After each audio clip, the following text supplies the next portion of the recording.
അപ്പോൾ ഇതാണ് ഇവിടുത്തെ ഇഞ്ചി കൃഷി. ഇത് മാത്രമല്ല വേറെ ഒന്നും കൂടി ഉണ്ട്, ഇപ്പുറത്തും ഉണ്ട് കേട്ടോ.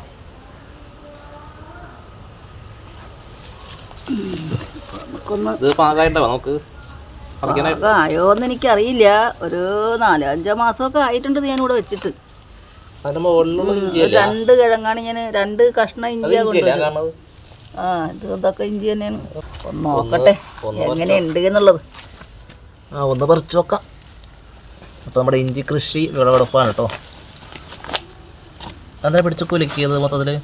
അത് ഇളകി കിട്ടണ്ടേ, സെറ്റായിട്ടിരിക്കണ്ടേ? ഓരോന്നായിട്ട് കിട്ടില്ലേ? അയ്യോ, അല്ല ജസ്റ്റ് ഒരെണ്ണം പറിച്ചു നോക്കാനായിട്ട് മൊത്തത്തിൽ പറിക്കേണ്ടി വരുമോ? നോക്കട്ടെ. എന്നാലും ആദ്യത്തെ ഇഞ്ചി കൃഷി വിളവെടുപ്പാണ് അല്ലേ? നോക്കാം എന്തായാലും. ഇത് നല്ലതായെങ്കിൽ നമുക്ക് ഇനിയും പരീക്ഷിക്കാമല്ലോ. അതന്നെ. ഇതെന്തൊക്കെയുള്ള വളങ്ങൾ? ഞാനിതില് കോഴിവളം ചേർത്തിട്ടുണ്ട്, ഇത് വാങ്ങണല്ലേ? ജൈവവളം ചേർത്തിട്ടുണ്ട്. വാങ്ങിച്ചിട്ടുണ്ട്. അന്ന് നമ്മൾ വാങ്ങിയ ആ ഒരു കിറ്റാവല്ലേ, മറ്റേ ഈ നഴ്സറി ഈ വളങ്ങളും ചെടികളൊക്കെ കടയിൽ വാങ്ങിയ അതായത് ഇതിലായിട്ടുണ്ടല്ലേ. പിന്നെ സവാളയുടെ തോല്, പച്ചക്കറിയുടെ വേസ്റ്റുകൾ കിട്ടിയാ പൊട്ടിച്ചെടുത്ത് ഒരു പീസ്. ഇത് പരസ്പരം ചെയ്യാന്നിട്ടിരിക്കാൻ തോന്നും. കിഴങ്ങ് അങ്ങോട്ടും ഇങ്ങോട്ടും ഒക്കെ ഇറങ്ങി വരണത് ഉണ്ടോ? കാര്യം ഇതിൽ ഇതായിട്ടുണ്ട്. നമ്മുടെ ആദ്യത്തെ ജീവിതത്തിൽ ആദ്യമായിട്ട് നടത്തിയ ഇഞ്ചി കൃഷി. പേരൊക്കെ മാറി ഉള്ളി എന്നൊക്കെ പോണ വായിൽ. ഇതാട്ടെന്താണ് തനി നാടൻ ഇഞ്ചിയാണ് കേട്ടോ. ഇതിന്റെ കടഭാഗത്ത് നിന്ന് മുളച്ച് കയറുന്നുണ്ടല്ലേ? ഇത് മൂപ്പ് കുറഞ്ഞ് ഉള്ള പോലെ കാണുമ്പോ കുറവുണ്ട്. നമ്മള് പരീക്ഷണത്തിനെടുത്ത് ബാക്കിയുള്ളത് നിൽക്കട്ടെ, കുറച്ചുകൂടെ ഒരു മാസം കൂടെ കഴിഞ്ഞിട്ട് നോക്കാം. 1-2 മാസം കുഴപ്പമില്ല. നമ്മള് ഇവിടെ നിന്ന് പോണതിന് മുന്നേറ്റൊന്ന് കുറച്ച് ഞാൻ വെച്ച ഇഞ്ചി കണ്ട കേട് വന്ന് ചീഞ്ഞു പോയത്. ഇതിലുള്ളൊരു പീസ് വെച്ചാണ് ഞാൻ ഇതിൽ വെച്ചത്. ഇത്ര നാടൻ കേടാവാതിരിക്കണം. അതാവൂലല്ലോ, അത് വേറെ വല്ലതാവും. അല്ല, ഇത് മുളച്ച ഇഞ്ചി അതിൻ്റെ ഒരു ഭാഗം. അത് മാസങ്ങൾ ഇങ്ങനെ കേടാവാതിരിക്കുമോ? തോലാണ് അതിൻ്റെ ഇഞ്ചി. അത് അലിഞ്ഞു പോകൂലേ? ചീഞ്ഞ് പോയിട്ട് അതിൻ്റെ പുറന്തോടാണ് മോനെ. അതാ ഞാൻ ചോദിക്കണത്. പുറന്തോടാണെങ്കിലും അത് ചീഞ്ഞിട്ട് അങ്ങനെ പോകൂലേ എന്നാ ഞാൻ ചോദിക്കണത്.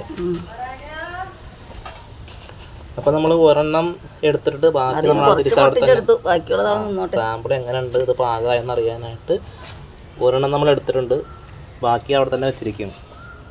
അപ്പോൾ ഇതാണ് ആ ഒരെണ്ണത്തിൻ്റെ ആ ഒരു ഇത്.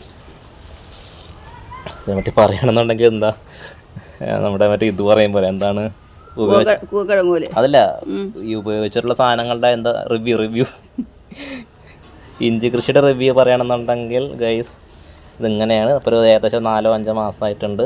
പിന്നെ നമ്മൾ കടകളിൽ നിന്ന് വാങ്ങണ ഒരു ഇത് കാണുമ്പോൾ മൂപ്പ് വന്നിട്ടില്ല. അത് ഇനി നമ്മൾ വീട്ടിലുണ്ടാക്കിയ തനി നാടനായതുകൊണ്ട് വീട്ടിലുണ്ടാക്കണമെങ്കിൽ കുറച്ചുകൂടി മൂക്കാറുണ്ടോ? മൂക്കും അല്ലേ? ഇപ്പം നമ്മളിപ്പോൾ പൊട്ടിച്ചത് എന്തായെന്ന് ഒരാൾ പറഞ്ഞത് പറിക്കാനായി എന്ന് പറഞ്ഞ കാരണം ഞാനിപ്പോൾ ഒന്ന് പറിച്ച് നോക്കിയതാ. എന്താണ് സംഭവം? ഇതിപ്പോൾ ഉപയോഗിക്കാൻ പറ്റില്ല. നോക്ക്, ചെറിയ ചള്ള്, ഒരു എന്താ പറയുക, പിഞ്ച് മൂപ്പ് കുറഞ്ഞതിൻ്റെ ഒരു സാധനം. ഉപയോഗിക്കേണ്ട കുഴപ്പമൊന്നുമില്ല അല്ലേ? അപ്പം അങ്ങനെ നമ്മുടെ ഇഞ്ചി കൃഷി ആദ്യമായിട്ടെടുത്ത്. ഇനി ബാക്കിയുള്ളത് ഒരു 1-2 മാസം കഴിഞ്ഞിട്ട് അപ്പോൾ ഒന്നും കൂടി ഇത് ഒന്ന് മൂപ്പ് വരും, പാകമാവും. ബാക്കി ഭാഗം നിന്നിട്ട് മൂക്കും. അല്ല, ഇതും പിന്നെ ഇപ്പുറത്തുള്ള ഈ ഇഞ്ചി രണ്ടും ഒരേ സമയത്ത് ഉള്ളതാണോ? അതിന് ശേഷം വെച്ചതാ. ഓ, ആദ്യം വെച്ചത് നമ്മൾ മറ്റേ ഇതാണ്. ഇത് ഇതിനെക്കാളും ചെറുപ്പമാണ്. അപ്പോൾ ഒന്ന് അത് ശരിയാണ്, കാണുമ്പോൾ മനസ്സിലാണ്ട് വലിപ്പം കുറവ്. നല്ല വളത്തിൻ്റെ ഒരു തോട്ടേ നല്ല ഓണം അങ്ങോട്ട് കഴിച്ച് കയറി. അപ്പം അതിൽ ഇപ്പം അടുത്ത് നോക്കണ്ടല്ലേ? മറ്റേത് ഇതിന് ഇപ്പം അടുത്ത് നോക്കണ്ട. ഇത് പറിച്ചതിന് ശേഷം നമ്മളിവിടുന്ന് പോകാനാവുമ്പോൾ നമുക്കത് പറിക്കാം. നമ്മൾ 2-3 മാസം കൂടെ ഉണ്ടാവുമല്ലോ. എൻ്റെ ഇഞ്ചി, ഞാൻ കൃഷി ചെയ്ത ഇഞ്ചി. അതെ, ഞാൻ നോക്കി നിന്നുണ്ടാക്കിയ ഇഞ്ചി. അപ്പോൾ എന്തായാലും നിങ്ങളുടെ അഭിപ്രായങ്ങൾ പറയട്ടെ എല്ലാവരും. ഓക്കെ, നല്ല വിളവ് കിട്ടും കേട്ടോ നമ്മൾ പരിചരിച്ച് ഇതാക്കി കഴിഞ്ഞാൽ. അതൊക്കെ നമുക്ക് തന്നെ ചെയ്യാവുന്നേ ഉള്ളൂ. വലിയ പണിയൊന്നുമില്ല. ഞാനിതാ നമ്മൾ എന്തൊക്കെ വളങ്ങൾ ചേർക്കുന്ന ഈ സവാളയുടെ തൊലി അതൊക്കെ അല്ലേ, പച്ചക്കറിയുടെ വേസ്റ്റ് അതൊക്കെ ഒന്ന് വെള്ളത്തിൽ ഇട്ടിട്ട് ചീയുമ്പോൾ കൊണ്ടൊഴിക്കൂലേ 3-4 ദിവസം കഴിഞ്ഞിട്ട്. ഒരാഴ്ച വെച്ചിട്ട് പുളിപ്പിക്കും. അതെ, അത്ര ഉള്ളൂ കേട്ടോ, നമുക്ക് അത്ര വളമൊക്കെ മതി. പക്ഷെ കിഴങ്ങ് നല്ല രീതിയിൽ ഉണ്ടാവുന്നുണ്ട്. നന്നായിട്ടുണ്ടായിട്ടുണ്ട്. ഇപ്പൊ കാണുമ്പോൾ തന്നെ അറിയാം നന്നായിട്ട് ഉണ്ടായിട്ടുണ്ട്. ഇതിപ്പോ മൊത്തം ആയിക്കഴിഞ്ഞാൽ ഇങ്ങനെ ഉണ്ടായിക്കൊണ്ടിരിക്കണുള്ളൂ. ഒരു 100 ഗ്രാമൊക്കെ ഏകദേശം ഉണ്ടാവും തോന്നുന്നു.